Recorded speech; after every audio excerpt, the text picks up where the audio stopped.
મધ મીઠું નામ, એને બોલું તો કેમ કરી બોલું, બોલું બોલું વાલમનું નામ. પૂરનું આ દ્વાર એ તો પ્રીતમનું ધામ, પૂરનું આ દ્વાર એ તો પ્રીતમનું ધામ. એને ખોલું તો કેમ કરી ખોલું, વાલમનું નામ, વાલમનું નામ એ તો મધ મીઠું નામ.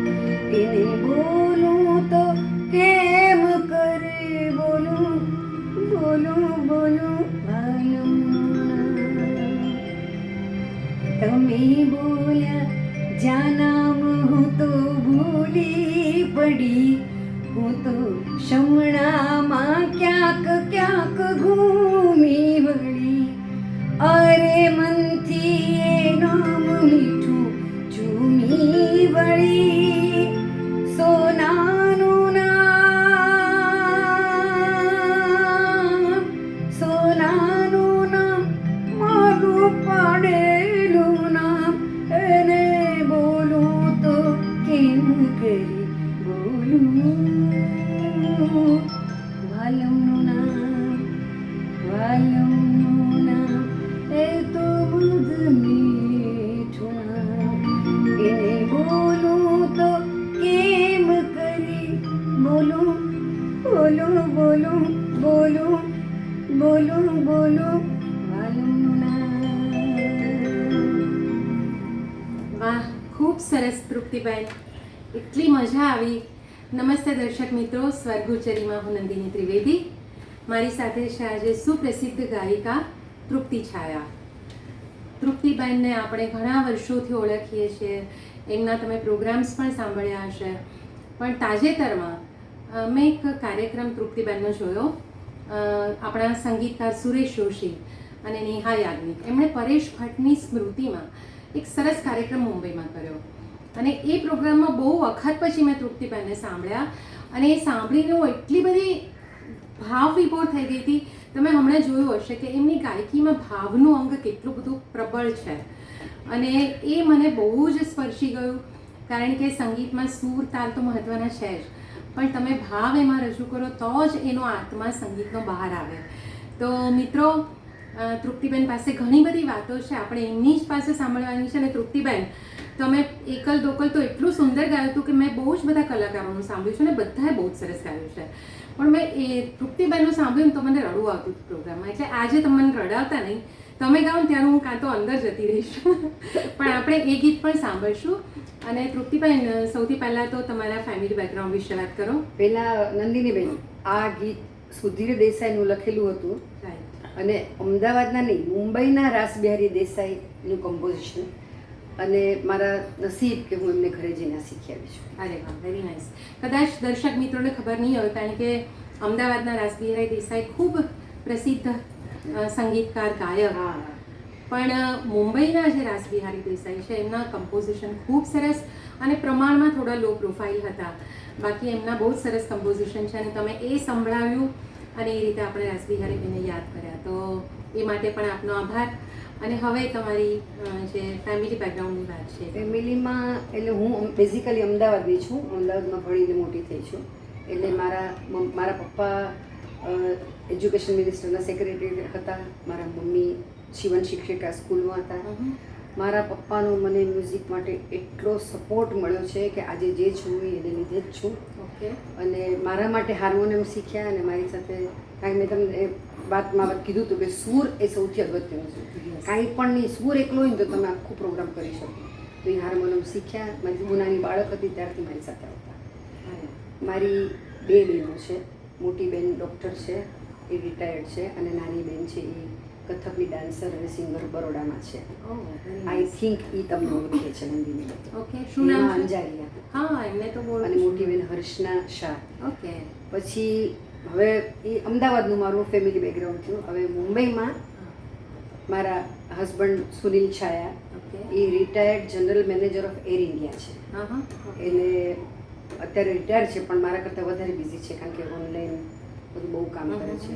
સીલવાને લો ઓફ એટ્રેક્શન ને હા હા. ઓકે. એ બધું કરીને બહુ જ બધું કામ કરે છે. અને મારે 2 દીકરા છે. એક દીકરો છે મોટો, એ સેન ફ્રાન્સિસ્કોમાં છે ઓકે. અને એ ક્લાઉડ્સમાં મેનેજર છે. એને 2 બાળકો છે. અને નાનો દીકરો અહીંયા ફિનો બેંકમાં વાઇસ પ્રેસિડેન્ટ છે ખારઘરમાં, ઓકે. અને એને નાની બેબી છે. This is your family background. Okay. તમે ફેમિલી વિશે પૂછતા હતા ને, તો એક બહુ જ ઇમ્પોર્ટન્ટ વાત છે કે આજે જગ વિખ્યાત થયેલું ગીત અને દરેક પ્રોગ્રામમાં ગવાય જ અને પબ્લિકને ખૂબ ગમે એવું તારી આંખનો ફીણી ગાનારા મારા કાકા દિલીપ ધોળકિયા, એ મારા કાકા અને આઈ એમ પ્રાઉડ ઓફ હિમ. અને મહત્ત્વની વાત એ છે કે જ્યારે હું અમદાવાદ હતી ત્યારે મારી બેનને ઘેર મુંબઈ અમસ્તી આવી હતી, કેટલા હું 70sની વાત કરું છું, ત્યારે એમણે મને એક ગીત એમનું કમ્પોઝિશન શીખવાડ્યું. અને મારી લાઈફમાં પહેલી વાર ટીવી પર એમણે ઇન્ટ્રોડક્શન આપી પોતે પોતાના પ્રોગ્રામમાં, અને મારી પાસે એ ગીત ગવડાવ્યું હતું. એટલે એમાં ત્યારે તો અમદાવાદમાં ટીવી હતું ને, એટલે મારા ઘરનાએ જોયું પણ નહીં, પણ મુંબઈમાં મેં ગાયું અને it was my first TV song. અને દિલીપ કાકા એટલે મારા વડીલ, ખૂબ મારા અગત્યની મારી વ્યક્તિ મારી લાઈફમાં. નમસ્તે દિલીપ કાકા. પણ સંગીતમાં કારકિર્દી બનાવવાનું કેવી રીતે વિચાર આવ્યો? તમે નાનપણથી ગાતા હતા? હું બાળકોના કાર્યક્રમમાં રેડિયો પર ગાવા જતી હતી, ત્યાંથી મને શોખ. પછી મારા પપ્પા, અમે લોકો નાગર લોકોને ક્લાસિકલનો બહુ બોલો, એટલે ના ક્લાસિકલ તો જ માટે હું ક્લાસિકલના ખૂબ ક્લાસ કર્યા. હું વિશારદ થઈ. ઓકે. અને અમદાવાદમાં જ? બધું અમદાવાદમાં જ. મુંબઈનું પછી વાત આવશે, બધું પછી. એટલે ત્યાં વિશારદ થઈ, ત્યાં બધું શીખી. પછી ત્યાં હું જ્યારે એસએસસી, હું સીએન વિદ્યાલયમાં ભણેલી, અને એસએસસીમાં 7મા સબ્જેક્ટ તરીકે મેં સંગીત લીધું હતું, અને એમાં હું ગુજરાત એસએસસી બોર્ડમાં ફર્સ્ટ આવી. અરે વાહ, very good. એ વખતે કોણ ટીચર હતા? મારા ભાઈલાલભાઈ. હા, ભાઈલાલભાઈ શાહ. હું પણ અમદાવાદમાં ભણી છું. Oh, so nice. Yeah. World is so small. અને પછી હું ઝેવિયર્સ કોલેજમાં ભણવા ઓકે. ગઈ. ત્યાં પેટ્રિક માર્ક્સ ને બધા. હું પણ ઝેવિયર્સમાં 1 વર્ષ મેં સ્ટાર્ટ કર્યું, ને પછી મને જે સબ્જેક્ટ જોઈતા તે નહોતા, એટલે પછી મેં બીજી કોલેજ. પછી ત્યાં મેં આર્ટ્સ કર્યું, અને પછી યુનિવર્સિટીમાં સાયકોલોજી સાથે એમએ કર્યું. ઓકે. અને બહુ સંગીત શીખી. બધામાં અમદાવાદના રાસબિહારી દેસાઈના તો ક્લાસ ભવન્સમાં ભર્યા. પછી રેડિયો પર રસિક ભોજકના કમ્પોઝિશન ગાતી, પછી સુરેશ જાનીના કમ્પોઝિશન, આ બધું ત્યાં જઈને શીખવા જતી. પણ આ બધા ફોર એવરીથિંગ મારા પપ્પાનો સપોર્ટ.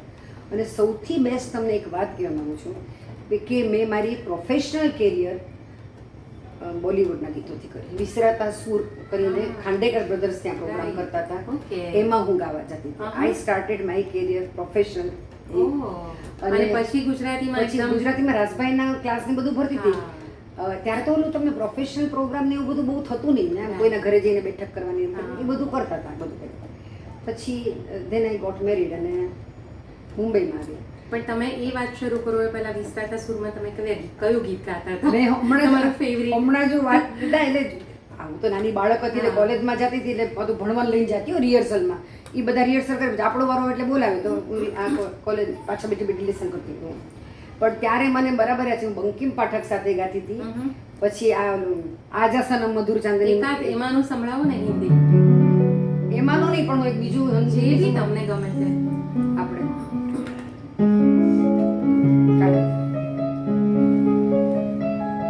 मिले हो तुम हमको बड़े नसीबों से, छुड़ाया है मैंने किस्मत की लकीरों से, तेरी मोहब्बत से सांसें मिली, सदा रहना दिल में करीब होके, मिले हो तुम हमको बड़े नसीबों से, चुराया है मैंने किस्मत की लकीरों से. વાહ, બહુ સરસ. તમે તો એકદમ નવું ગાન, આપણી યંગ જનરેશન સાંભળશે તેમને મજા આવશે. નંદિનીબેન, મારા મનમાં સંગીતના વલ્ગર ન હોય ત્યાં સુધી બધું સંગીત એક્સેપ્ટેબલ છે. બહુ સાચી વાત છે, હું પણ એવું જ માનું છું. અને મને ગાવાનું મન થાય ને એટલે ગીત ગાઈ જ લેવાનું. પછી પ્રોગ્રામમાં ગમે ત્યાં અમે એડજસ્ટ કરી ગાઉં. એવું મને અમુક ગીતોનું એવું ના ના, છે. ખરેખર અને નવા ગીતોમાં પણ સરસ મેલેડી હોય છે, એવું નથી. બહુ જ સરસ હોય છે અને ઘણા શબ્દો બહુ સરસ, પોએટ્રી શબ્દો સરસ હોય છે, સરસ. બધી Yeah. સરસ હોય છે. એટલે એ તો બાકી તો હાઉ સારું યુ છે. સિંગ એના પર આધાર છે બધું. Exactly, બરાબર છે. હા, તો હવે તમારી મુંબઈની કારકિર્દીની વાત કરો કે લગ્ન પછી તમે મુંબઈ ના, એટલે side- પછી હું પહેલા અમદાવાદમાં મેં ઓલ ઇન્ડિયા રેડિયોમાં જોબ ચાલુ કરી ઓકે. અને પછી લગ્ન થયા એટલે ત્યાંથી અહીંયા ટ્રાન્સફર લીધી અને it was very hard life, કારણ કે ઓલ ઇન્ડિયા રેડિયોમાં જોબ કરી હું ખાર રહેતી હતી. ખારમાં રહેવાનું એટલે નવું ફેમિલી, નવો સ્પાઉસ, નવી ઓફિસ, મુંબઈ નવું એટલે ટ્રાવેલિંગ કરવાનું અહીંથી આપણને આવડતું ને એમ નકશો બનાવીને જતી હતી. મારા બનેવી છે, મારી બેન બનેવી અહીંયા રીતે એ મને નકશો બનાવી દીધો હતો કે જો આ બાજુ ફલાણું માટું આવે ને આ બાજુ એમ કરીને આઈ સ્ટાર્ટેડ ટ્રાવેલિંગ. અને આ બધા સાથે પાછું મારે સંગીત તો કરવું જ હતું. તમારા અરેન્જ મેરેજ હતા? હા, એણે ટીવી પર મને ગાતી જોઈને જ મારા ફેમિલીએ મને બોલાવી હતી કે આને જોવા મોકલ્યા હતા કે Okay. એટલે સિંગિંગ અમારા બેની વચ્ચેનું એક છે. કોમન. અને તમે આજે જે હું આટલી જગ્યાએ બેસી છું એ thanks to him. Of course family એટલે સપોર્ટ વિના કશું ના થઈ શકે. આ છોકરાઓ મોટા એમને એમ થોડા થયા છે, કારણ કે હું તો બધે બહાર ગાવા જાઉં કરું ને તો વિથ હિઝ સપોર્ટ અને વિથ માય પેરેન્ટ્સ. Yeah. એ લોકો પણ એ મારા છોકરાને સાચા આવતા હતા એટલે એ પણ.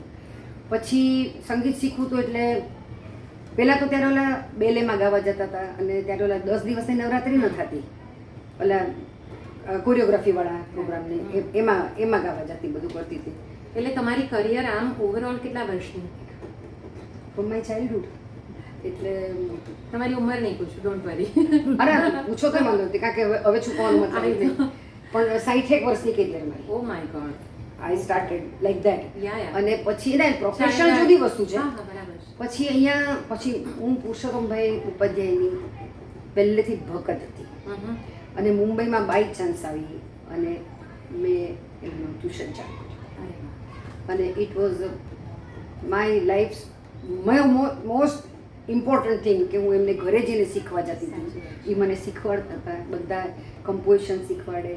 અને પણ એટલે પછી પ્રોગ્રામનું ને બધું તો ઓછું પડે એટલે ગાવાનું એટલું જ થાય એટલે શું કરવાનું. પછી આઈ કેમ હિયર ઇન 79.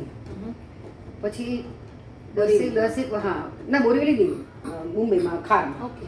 પછી એ રાજેન્દ્ર ઝવેરી કરીને જે સિંગર છે અને કમ્પોઝર છે એની સાથે આઈ સ્ટાર્ટેડ માય પ્રોગ્રામ્સ. બધા સુગમ સંગીતના મોટા મોટા હોલમાં હાઉસફુલ ટિકિટેડ શો સુગમના પ્રોગ્રામ કર્યા અને એમના કમ્પોઝિશન્સ આપણને એમાં એકલ દો કલું ગાતી. ઓકે. એટલે એટલે એ બધા ગીતોના અને ખૂબ સરસ પ્રોગ્રામ થતો હતો. ત્યારે પછી 86માં અમારી બેતાલી નામની સીડી નહીં રેકોર્ડ નીકળી, HMV રેકોર્ડ એ નીકળી રાજેન્દ્ર ઝવેરી જોડે રાજેન્દ્ર ને? ઝવેરી સાથે. એ બહુ અને ફેમસ છે I think. હા. હમ. પછી આમ છૂટા છૂટા છવાય કોકના પ્રોગ્રામ કરતા એમાં 91માં હવે મૂળ વાત આવે છે. તમે મને પૂછતા હતા કે ભાનુભાઈ સાથેની વાત પણ કરજો. હા. તો 91માં એક પ્રોગ્રામમાં ભાનુભાઈ અને હું સાથે થઈ ગયા ઓકે. અને હું ઓળખતી નહોતી ને એ મને નહોતો ઓળખતા. હમ. પણ એને કહ્યું તમે ગાઓ છો બહુ સરસ, તો તમે અમારા ડાયરાના પ્રોગ્રામમાં આવો કે. હમ. મેં કીધું ભાઈ મને કાંઈ ડાયરાના ગીતો આવડે નહીં, આપણે તો ગરબામાં બધું લોકગીતો ને એવું ગાય પણ ડાયરામાં શું કરાય મને કર. મને કે એક તો એક છે તમારું તમે એટલું સરસ ગાઓ છો અને તમારો અવાજ ભાડી છે અને તમે કાઠિયાવાડી છો એટલે તમે સરસ એડજસ્ટમેન્ટ કરી શકો છો. બરાબર, એમાં પારખ્યું. અને એમણે ઈ કીધું એટલે મેં હા પાડી અને એમણે મને બધા ગીતો કેવી રીતે ગાવાના, શું કરવાનું, ખૂબ ગીતો. અને નંદીરબેન સાચું સુગમ સંગીતના તો બધા નવા કવિઓ, માતબર કવિઓ બહુ મસ્ત લખે છે બધું, પણ આપણને એ પણ ખબર નથી કે દેશી ગીતોનું પણ કેટલું બધું સરસ એમાં લિટરેચર છે ને કેટલી આપણને ખબર નથી બધું હતું. એ એમણે મને શીખવાડ્યું. We started. એમાં તમને કયું ગીત વધારે અપીલ કરી ગયું? એમના જે ભાનુભાઈ સાથે તમે કાર્યક્રમો કરતા હતા એમાં લોકોને, પ્રેક્ષકોને ખાસ કરીને તમારું કયું ગીત પસંદ આવતું હતું? હા, એમાં એક દેશી ભજન એટલે હા, હા.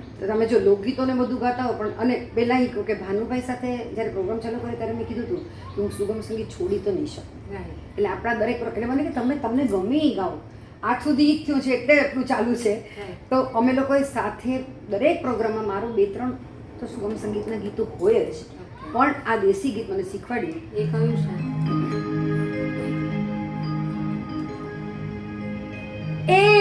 શબ્દ વિચારી બોલીએ, મન રાખી ધારણથી પાછા કદી વળતા નથી. છૂટ્યા કમાનથી તીરજી, જી જી જી જી જી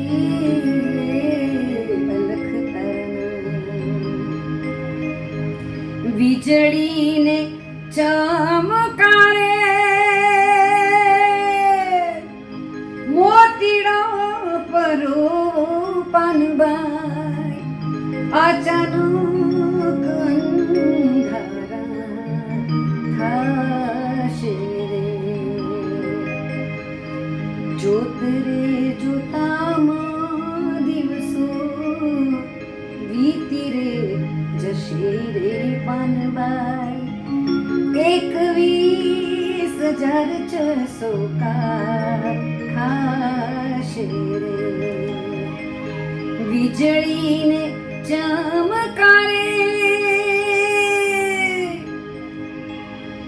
જાણ્યા રે જેવી આ તો વસ્તુ અજાણ પાનબાઈ. ઓલા અધૂરી આને નો કહેવાય રે. આ બધા જાણકાર બેઠા છે ને એટલે આ ગાવાનું છે.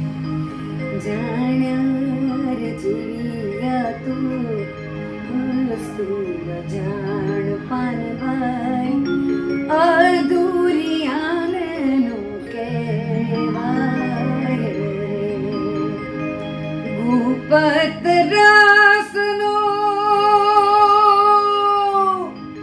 ખેલ અટપટો પાનબાઈ, આટી મેલો તો જાય રે.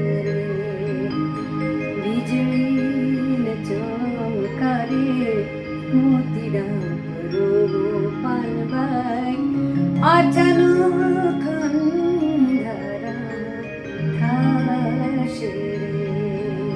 વાહ, ખૂબ સરસ. આ તો બહુ જ લોકોનું ગમતું ગીત છે અને કોઈ પણ પ્રોગ્રામમાં ગીત હિટ જાય. અમારે તો દેશી ભજનમાં તો આ ફરમાઈશ આવે જ કે ગાવું. હા, તો તૃપ્તિબેન, તમે આ સરસ આપણે સંત વાણીનું ભજન સાંભળ્યું, પણ પુરુષોત્તમભાઈની તમે વાત કરી ને પુરુષોત્તમભાઈ એટલે તો આપણા ગુજરાતી સુગમ સંગીત સમ્રાટ અને એમની પાસે તો ખૂબ શીખવા મળે. તો તમારી એમની સાથેની જે જર્ની સ્ટાર્ટ થઈ એના વિશે વાત કરો અને કોઈક સરસ એમની રચના સંભળાવો. આ ગઝલ છે સાહેબ પાલનપુરીની. પહેલા સંભળાવો છો? હા, તો પહેલા એ સંભળાવો. અને મિત્રો, આપણે તમને જે સરસ પાછળ કીબોર્ડનો અવાજ સંભળાય છે એ એના વાદ્યકાર છે દીપક ભાવસાર. દીપક ભાવસાર વિશે તમે અમારી 20-25 વર્ષથી ઓળખાણ છે અને મારા એક ફોન ઉપર મારી ઘરે આવી રીતના અમારે બહુ બધા બોન્ડિંગ્સ છે મારા ગ્રુપમાં અને એટલે આવી ગયું છે. બાકી બહુ બિઝી હોય છે, મને ખબર છે. આઈ એમ થેન્કફુલ ટુ હિમ. તૃપ્તિબેન, તમે દીપક ભાવસાર સાથેના બોન્ડિંગની તો વાત કરી, તો તમારા વાદ્યકારો સાથેના પણ કંઈક અનુભવ હશે. તો જેમ તમારું દીપકભાઈ સાથેનું બોન્ડિંગ છે, એવું કોઈ બીજા કોઈ વાદ્યકાર સાથેનો કોઈ અનુભવ છે? નંદિનીબેન, મારા તો બધા જ વાદ્યકારો મારા બધા ઘરના જેમ જ છે. ભાઈ કયો, દીકરા કયો, દીકરી કયો, બધા એવી રીતે જ છે. પણ હું તમને એક ભાઈને યાદ દેવડાવું. દેવેન્દ્ર નકશીગરા કરીને એક તબલચી હતા જે રેડિયો પર પણ કામ કરતા હતા અને અમે લોકો સાથે કામ કરતા. બહુ મોટો કલાકાર, પુરુષોત્તમભાઈ સાથે ગાયન વગાડ્યું ને એનું. પણ એનો મારી લાઈફમાં બહુ મોટો ફાળો છે. કારણ કે હું જ્યારે ખારથી બોરીવલી રહેવા આવી ત્યારે મારી જોબ ને પ્રોગ્રામ મારા મોટો દીકરો ત્યારે 3 વર્ષનો હતો. એટલે ક્યાં મૂકવો, શું કરવું, તો એટલે ભાભી મારા અને દેવુભાઈ લોકોએ કીધું કે તમે ચિંતા ન કરો, હમણાં અમે રાખશું, તમને કોઈ બીજું મળશે ત્યાં સુધી. પણ પછી કાંઈ મળ્યું નહીં. એણે જ મોટો કર્યો, 7 વર્ષનો કર્યો એને છોકરાને. અને એટલું એ લોકોને એટલું બધું સાથે કે આજે મારો છોકરો અમેરિકાથી આવે તો મામાને કે જાય, મામા છે ને, મામા ભગવાન પાસે જતા રહે, મારા ભાભી છે જ. પણ અમે આજે પણ એને મળવા જઈને બધું કરીએ. એ સુરત રહે છે. આટલું મોટું કોણ આપે બલિદાન આ જમાનામાં? કોઈ કોઈને રાખતું નથી. એટલે આ પણ એક શીખવા જેવી વાત છે. અને તમે જે રિલેશનશિપની વાત કરી, આપણે કદાચ આમાં નહીં થઈ હોય, પણ આઈ નો કે તમે હંમેશા સંબંધને પ્રાધાન્ય આપો છો. બહુ જ મારે તો પણ કહું ને, મારા બધા જ કલાકારો, હવે હું હાજર હોઉં કે ન હોઉં, પણ લોકો મારા ઘરમાં મને હેલ્પ કરાવે કે અમે એ લોકોને હેલ્પ કરવા છે. રિલેશન્સ મારા માટે બહુ મોટી વસ્તુ છે. યા તો આપણે પહેલા એક ગઝલ ગઝલ સાંભળીએ અને પછી તમે વાત કરો. થોડીક શિકાયત કરવી તી, થોડાક ખુલાસા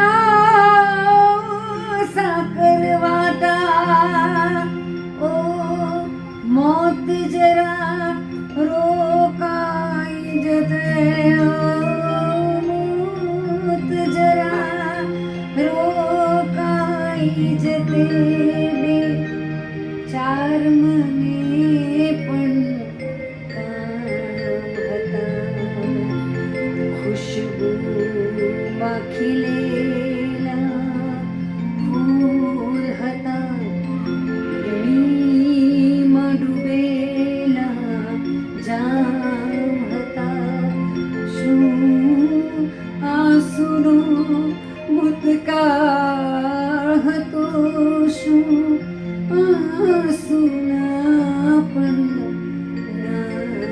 હતા, ખુશબૂમાં ખીલેલા ફૂલ હતા. મારા ગુરુજીના ચરણો. એમની સાથેની થોડીક વાત તમને કંઈ યાદ હોય તો. હું ઓલ ઇન્ડિયા રેડિયોમાં જોબ કરતી હતી, ત્યાંથી છૂટીને સીધી એમને ઘરે જતી હતી અને શીખવાડતા હતા. એટલું પ્રેમથી શીખવાડે, અને એમણે મને એક વસ્તુ કીધી હતી કે તારે કમ્ફર્ટેબલ સુરમાં જ ગાવા, તને જે કમ્ફર્ટેબલ લાગે, કોઈ કે એ નહીં કરવાનું. એ આજ સુધી કર્યું, અને ઈશ્વર કૃપાથી, પુરુષોત્તમભાઈના આશીર્વાદથી, મારા મા બાપના આશીર્વાદથી અને મારા ઘરના બધાના સપોર્ટથી હજી સુધી આ રીતે ચાલે છે. અને દીપક મને ફોન ઉપર હંમેશા કહેતો હોય, તમે આ ગીતનો આ સૂર લો, આ ગીતનો આ સૂર લો. આઈ નો એ લોકોનું તો બહુ મોટું કામ છે. એમની સંગત વિના ગીત ઉચકાય જ નહીં. બિલકુલ નહીં. અચ્છા, આપણે પુરુષોત્તમભાઈની તો વાત કરી, પણ હમણાં જે મેં દર્શકોને કહ્યું કે પરેશ ભટ્ટ સાથે પણ તમારે બહુ જ જૂની ઓળખાણ હતી અને બહુ જ ઉત્તમ સંગીતકાર, તો એમની સાથેની કંઈ સ્મૃતિ તમારા મનમાં હોય તો. પરેશની તો હું શું વાત કરું, કારણ કે એટલા આઘાતજનક સમાચાર જ મળ્યા હતા જ્યારે મળ્યા ત્યારે. પણ અમે લોકો, એ તો રાજકોટ કે ક્યાંય કોલેજમાં ભણતા, અમે હું ને મારી એક ફ્રેન્ડ હતા, અમે લોકો અમદાવાદમાં ભણતા, અને યુથ ફેસ્ટિવલમાં અમે લોકો બધા કોલેજમાંથી ગયા હતા. એટલે 4-5 દિવસ એની સાથે બધા ભેગા રહેવાનું. એમાં પરેશ અમારી સાથે આવ્યો હતો, અને એટલી મિત્રતા થઈ હતી. અને રાજકોટ આવજો જ એવો જે એણે આગ્રહ રાખ્યો હતો. આ ગીત મેં ખાસ એની માટે શીખ્યું ને એની માટે ગાયું. મારે તો બીજાય ગીતો શીખવા હતા, પણ ઈશ્વરને મંજૂર નહોતું. પછી એમની પહેલી પુણ્યતિથિમાં સુરતમાં આ ગીત મેં ગાયું હતું. હું અહીંથી મુંબઈથી સુરત ગાવા ગઈ હતી. અરે વાહ. એમની સાથેનો કોઈ પ્રસંગ કે અથવા તો એમનું સંગીત પ્રત્યેનું ડેડિકેશન જે હતું, એને લગતું કંઈક, અથવા તો તમે જે એકલ દુકલ એમની પાસે શીખ્યા, એમાં એમણે તમને પર્ટિક્યુલરલી કઈ વસ્તુ કહી કે આ ગીત આ રીતે થવું અને જોઈએ? ના, પરેશે તો કીધું જ, પણ આ હું પણ એમ માનું છું કે કોઈ પણ ગીત તમે ગાઓ, એના શબ્દોને અનુસાર તમારા ભાવ હોવા જોઈએ. બહુ સાચી વાત. તમે 4 તાનો નહીં કાઢો, 2-3 મુરકી નહીં કાઢો તો ચાલશે, પણ તમે ગીતના શબ્દોને તોડી અને એના ભાવને તોડી નાખો. આવું એમણે પણ મને કીધું હતું કે તું એકદમ ભાવ, તું બધું ભૂલી જાને, ભાવથી ગા. બસ આ શબ્દ એના હતા. પણ તમે એક્ઝેક્ટલી એવા ભાવથી ગાવશો તો આપણે દર્શકોને સંભળાવીએ. એકલ દુકલ વરસાદે કેવી ભીંજાતી હું, વાત વાતમાં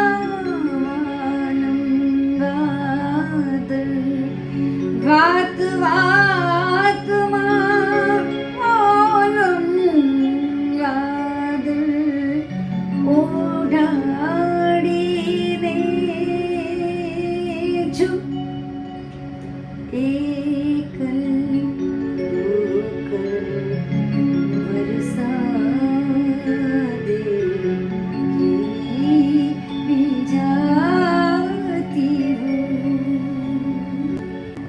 શબ્દો નથી એટલે હવે આપણે બીજી જ વાત કરીએ.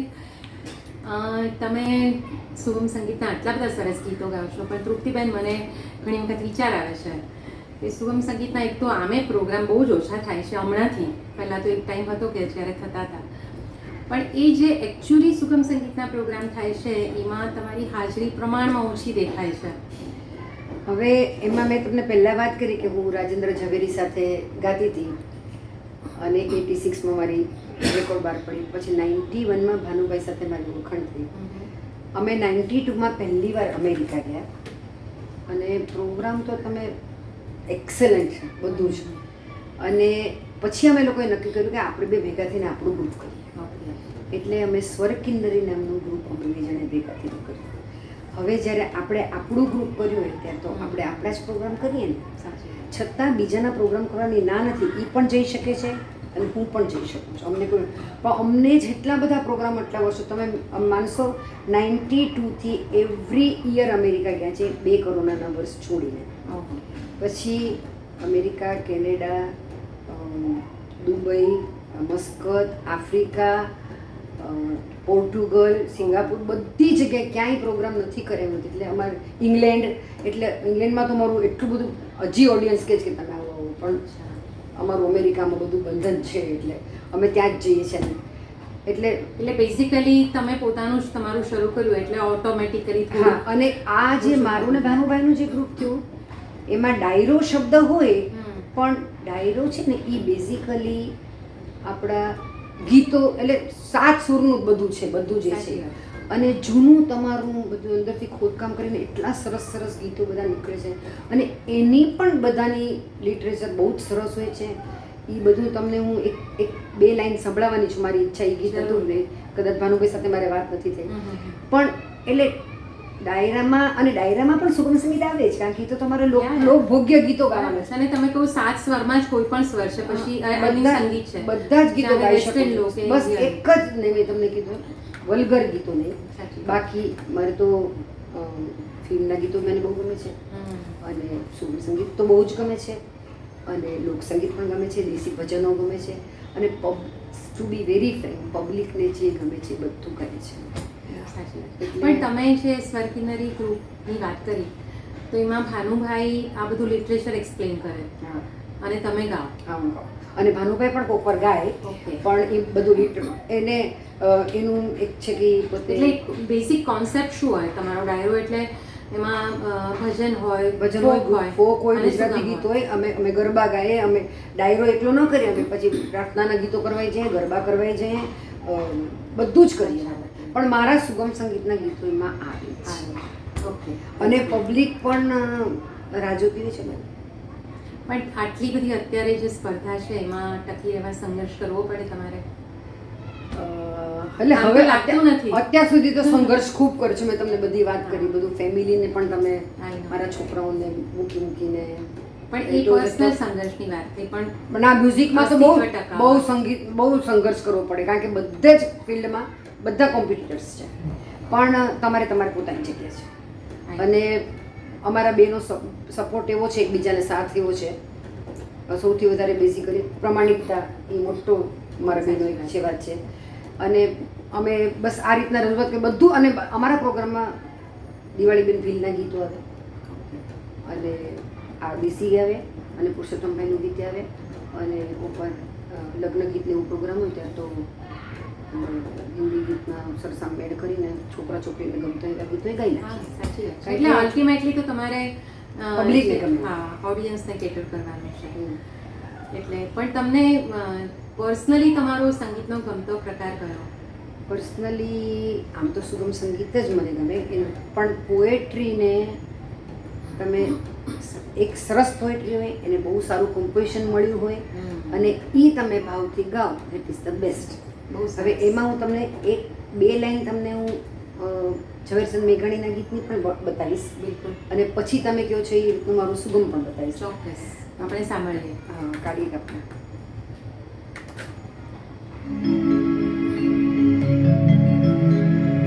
નાના બાળકને સુવડાવતી માં આ ગાય છે હાલરડું, ઝવેરચંદ મેઘાણીનું છે. આ બધું થેન્ક્સ ટુ ભણતર છે કે બધા કે આ ગાવા વાહોલિયા તમે ધીરા રે ધીરાજો મેહુલિયા તમે મધરા ગાજો ધીરા રે વાજો તમે મધરા ગાજો વાહોલિયા તમે ધીરા રે ધીરાવાજો. બાળકની સુરતીમાં આગળ શું કહે છે સાંભળો તમે. બાળુડાના બાપ નથી ઘરમાં આથડતા હશે દૂર દેશાવરમાં લાડકવાયો લોચે છે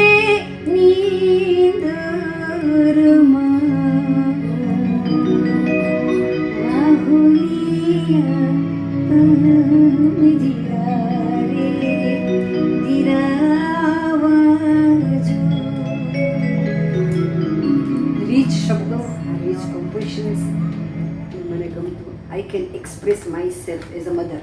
યા ઓફકોર્સ, એટલે એ ભાવ તો ઓટોમેટિકલી આવે. યસ. અને સુગમ સંગીત એ જ છે ને કે એમાં બેસ્ટ પોએટ્રી અને બેસ્ટ કમ્પોઝિશન. જો હું તમને કહું, સુગમ સંગીતની વ્યાખ્યા છે કે સુગમ સંગીત. સુગમ એટલે ઇઝી, ઓડિયન્સને બધી સમજણ પડે ને એવા ગીતો. પછી તમે બહુ દુર્ગમ ના કરવા જોઈએ. હાર્ડ કરો તો પછી વાતો કરવા માંડી લોકો. સાચી પણ તમે જો અને ખાસ કરીને જે લોકગીતોને એવું છે ને, એ બધા ઘરમાં ગવાતા હોય, જૂના વર્ષો પહેલા સાંભળ્યા હોય, એ બધા એ લોકોને એટલું બધું આશ્ચર્ય થાય કે હવે તમે આ ગાશો પણ આ કરો. અને એ તો બધાને ખબર હોય ને એટલે એ લોકો રિલેટ કરી શકે. એટલે that is the main thing. હવે સુગમ સંગીતનું એક સંભળાવી તો તમને ગમતું.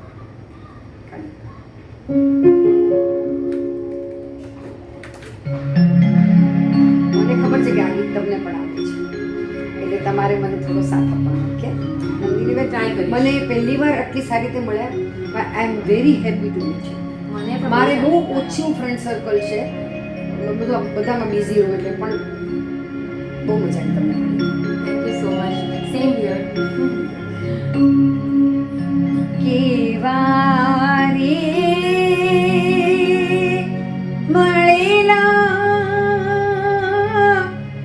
મનના મે રુદિયાના રાજા. કેવા રે મળેલા મનના મે રુદિયાના રાજા. કેવા રે મળેલા મનના મે. વાહ, તમારી જોડે મેં થોડી હિંમત કરી. એની બહુ મજા આવી મને. હજી તમે તો આપણે ક્યાંક પ્રોગ્રામ આવી રીતે ભાઈ નેહાબેન યાજ્ઞિક છે ને, એ બહુ બધા પ્રોગ્રામ કરે છે. મને ખ્યાલ છે. એટલે હવે નેક્સ્ટ પ્રોગ્રામમાં આપણા બંનેની મિત્ર. અમને બેને બુક કરજો અને અમે બે ડુએટ ગાશું. આપણે આ પ્રોગ્રામમાં પણ છેલ્લે કંઈક એવું નાનકડું કરશું. અચ્છા, હવે આપણે આગળ એક વાત કરીએ કે તમે કહ્યું કે તમે બહુ જ દેશ વિદેશમાં કાર્યક્રમો કર્યા છે. તો અમદાવાદનું એટલે કે ગુજરાતનું ઓડિયન્સ, મુંબઈનું ઓડિયન્સ અને વિદેશનું ઓડિયન્સ, એમાં તમને શું ફરક લાગે છે? એટલે એ કયા પ્રકારનું રિસેપ્ટિવ સૌથી વધારે તમને ક્યાં લાગે છે? જો હું તમને એક વાત કરું કે મુંબઈનું છે ને, એ મિક્સ ઓડિયન્સ. ગુજરાતી ગમે, હિન્દી ગમે. તમે ગમે તે પ્રોગ્રામ નક્કી કરો ને તો એ લોકો હિન્દી ગાજો એમ કે પ્રોગ્રામમાં, અને બધું પતે પછી કે થોડા ગરબા ગાજો. એ પાકવા મુંબઈનું ઓડિયન્સ. અમદાવાદનું ઓડિયન્સ સુગમનું ચાહક વધારે. પછી અમે લોકોએ અંકલેશ્વરમાં ને બધામાં દેશી ડાયરાના પ્રોગ્રામ કર્યા હતા. એમાં એકદમ દેશી પબ્લિક તમે દૂર સુધી નજર નાખો ને ત્યાં સુધી માણસ નથી કે એવું પબ્લિક આવે. અને ફોરેનમાં જ્યાં અમે અમેરિકા, ઇંગ્લેન્ડ, પોર્ટુગલ આ બધી જગ્યાએ ગયા, એ લોકો પક્કા ગુજરાતી ગીતોના ચાહક. અરે વાહ. એ લોકો ગુજરાતી ગીતો જ છે, ચાહે લગ્ન ગીત હોય કે ચાહે ગરબા હોય કે ચાહે ડાયરો હોય, પણ એમાં એ લોકોને પોપ્યુલર જોઈએ કે તમે નવું આપો તો પણ નવા એક બે સાંભળે પણ પોપ્યુલર ખરું. અને એકચ્યુઅલી એ લોકો સમજે છે, એ લોકો જલ્દી એટલે આપણને સાંભળવા માટે જ આવે છે એ લોકો. આટલા બધા ગુજરાતી એ મેં જોયું છે કે ફોરેનમાં લોકોની ભૂખ બહુ છે. અને ગુજરાતી ગીતોને તમે એ લોકોને તો હિન્દી પ્રોગ્રામ બધા મોટા મોટા કલાકારોને મળે છે, દે આર નોટ ઇન્ટરેસ્ટેડ કે તમે પણ ગાઓ, પણ તમને ગુજરાતી. અને ભીખુદાનભાઈ ગઢવીની વાત કરું કે એ મને કહેતા હતા કે નેહાને ખબર છે, નેહાએ પ્રોગ્રામ રાખ્યો કે લગ્ન ગીતમાં તો બધી રીતનું હોય, પણ જે એક લગ્ન ગીત છે મોર તારી સોનલ, એ તૃપ્તિ છાયા સિવાય કોઈ સારું નથી કરતું, એવું એમનું કહેવું છે. અરે વાહ. તો એ અને એમણે મારું બહુ ફેવરિટ છે. એમણે મને ગાવા માટે જુનાગઢમાં બોલાવી હતી. અરે વાહ. અને ખરેખર બહુ જ આપણું કિંમત કરે એવા બહુ મોટો માણસ. અને આમ તૃપ્તિ એમ કે ત્યાં એના મોઢા પર હાસી આવી જાય એવું બહુ સરસ.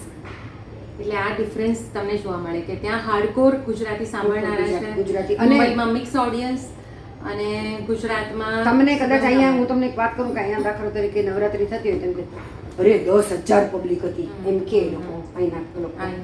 અમારે ત્યાં 500 વાળ માણસ હોય, પણ 500માં એક કે એક માણસ, અને બધા ગરબાની ફરમાઈશ કરે, આ ગરબા, અને હિન્દી તો ગાતા જ નહીં, અને ચંપલ ઉતારી અને ગરબા ગાવા આવે, કારણ કે માતાજીની ત્યાં મૂર્તિ છે.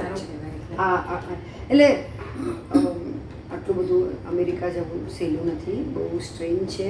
અને તોય અમને તમે તો ગાઓ છો એટલે તમે આપણે ગાવાનું એટલું શોખ છે. સંગીત છે ને, ગીત ગાવું, સંગીત ને ગાવું એ મારો ઓક્સિજન છે. જે દિવસ મારું ગાવાનું બંધ થાય ને તે દિવસ ડેડ બોડી હાલતું એવું તમને લાગે એટલું, કારણ કે એટલું બધું મને ગાવાનું છે. એટલે જ્યારે આવી પબ્લિક મળે ને ત્યારે તમે ગાંડા છે. હું નાની હતી ત્યારે હું તમને એ કહેવાનું ભૂલી કે કોરિયોગ્રાફી કરતી હતી ગરબાની.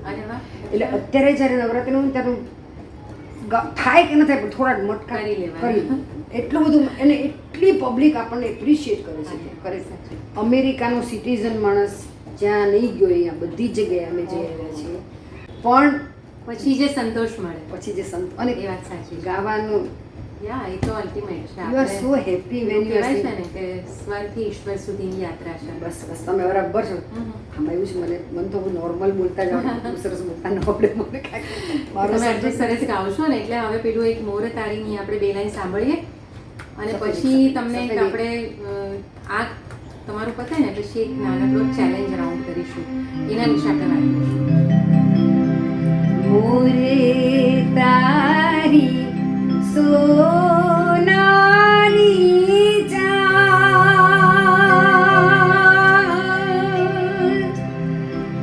મોર તારી રૂપાની પાંખ, સોનાની ચાંચ રે મોરલો મોતી ચણવાન જાય, રૂપાની પાંખે રે મોરલો ઉડી ઉડી જાય. બહુ સુંદર છે લગ્ન ગીત, અને બહુ બધું ગવાય છે એટલે લોકોને તો ખબર જ હોય. હવે તૃપ્તિબેન, આપણે એક ચેલેન્જ રાઉન્ડ કરવાનો છે. એમાં એક હું તમને ચેલેન્જ આપીશ અને તમારે મને એક ચેલેન્જ આપવાની.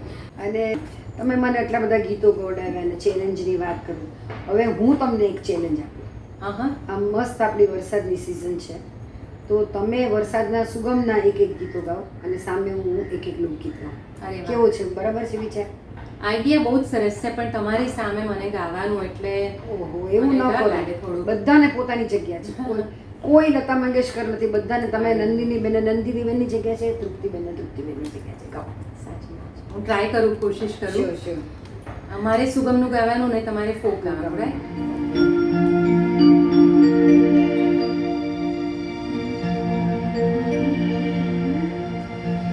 તારે રે દરબાર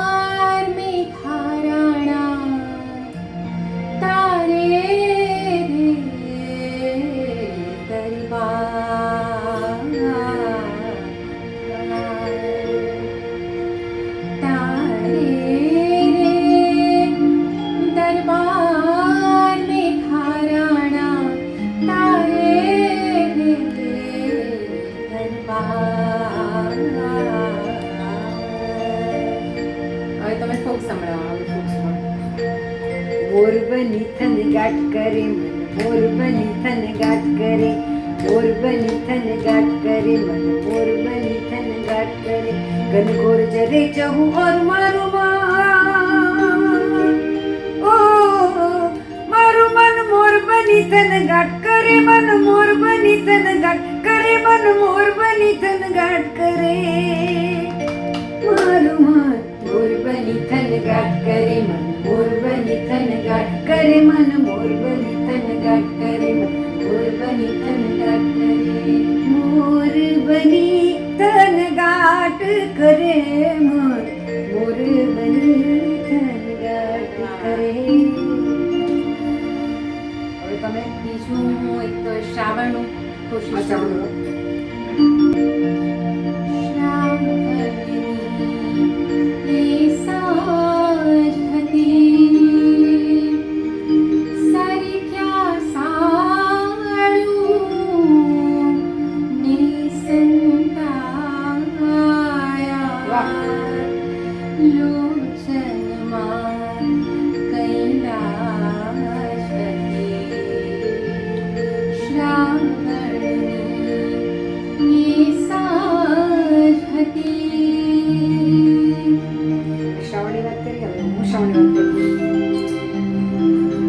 શ્રાવણ મહિને દેવાલો સંદેશા મોકલીને ઝરમર વરસે છે ઝીણા મેઘ હરિસંગ હરિસંગ હેત રે ગણેર નંદલાલ હરિસંગ હેત રે ગણેર નંદલાલ. શ્રાવણ મહિને દેવાલો સંદેશા મોકલીને ઝરમર વરસે છે ઝીણા મેઘ હરિસંગ હરિસંગ હેત રે ગણેર નંદલાલ હરિસંગ હેત રે ગણેર નંદલાલ. ખૂબ સરસ. હવે છેલ્લું એક આપણે રાઉન્ડ કરીએ. હું એક ગાઉં અને મને તુષાર શુક્લની એક રચના યાદ આવે છે. નૈનેશભાઈનું કમ્પોઝિશન અને નિશા ઉપાધ્યાય બહુ પોપ્યુલર કર્યું છે. I will try. આંખોમાં બેઠેલા ચાતક કહે છે મારું ચોમાસું ક્યાંક આસપાસ છે. આંખોમાં બેઠેલા ચાતક કહે છે મારું ચોમાસું ક્યાંક આસપાસ છે. ગાલો પર લચ્છાની લાલી ફૂટ્યાનું કોઈ કારણ પૂછે તો કહું ખાસ છે મારું ચોમાસું ક્યાંક આસપાસ છે.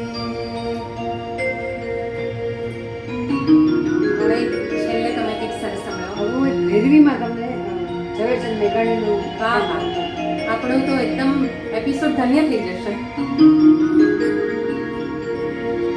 અંબર ગાજે ને મેઘડંબર ગાજે હોજી રે અંબર ગાજે ને મેઘડંબર ગાજે અષાઢી સાંજના અંબર ગાજે અષાઢી સાંજના અંબર ગાજે માતેલા મોરલાના ટહુકા બોલે માતેલા મોરલાના ટહુકા બોલે ટહુકા બોલે ને જીની ઢેલર ડોલે હોજી રે ટહુકા બોલે ને જીની ઢેલર ડોલે અષાઢી સાંજના અંબર ગાજે અષાઢી સાંજના Amber ગાજે.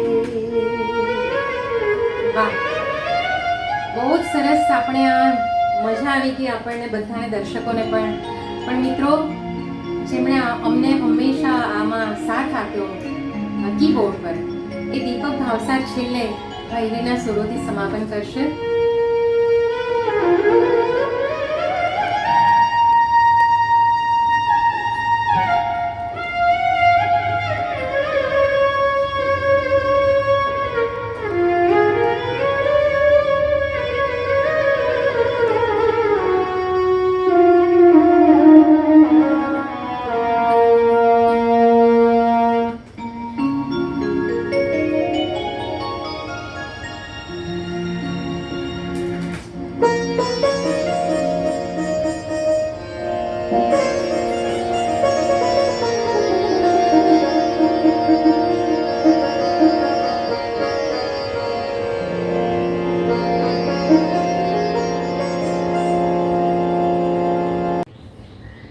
Thank you so much દીપકભાઈ અને તૃપ્તિબેન, તમારો ખૂબ આભાર.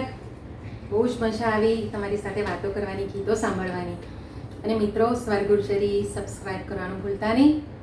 તમને ખબર જ છે કે લગભગ 3 વર્ષથી 225 એપિસોડ્સ સ્વરગુર્જરીના થયા છે. અને સ્વરગુર્જરીનું નેમ અથવા તો હેતુ માત્ર એ જ છે કે આપણું સંગીત, આપણી સંસ્કૃતિ, આપણું સાહિત્ય મેક્સિમમ લોકો સુધી પહોંચે અને યુવા પેઢી પણ આ બધું સાંભળે અને યાદ રાખે. તો તમે પણ કંઈક યોગ્ય લાગે. મારા દર્શક મિત્રો, તમને લોકોને વિનંતી કે આ સ્વર ગુર્જરી ચેનલ આટલું સરસ કામ કરી રહ્યું છે કે આપણું ગુજરાતી સાહિત્ય, ગુજરાતી ગીતો ભૂલાઈ ન જાય, એના માટે એમની આટલી બધી મહેનત છે. તો તમે બધા સાંભળજો અને સબસ્ક્રાઈબ કરજો જ જરૂર. અને અમારા આ પ્રોગ્રામના બધાના તમારા કોમેન્ટ્સ પણ આપજો. Okay, thank you so much.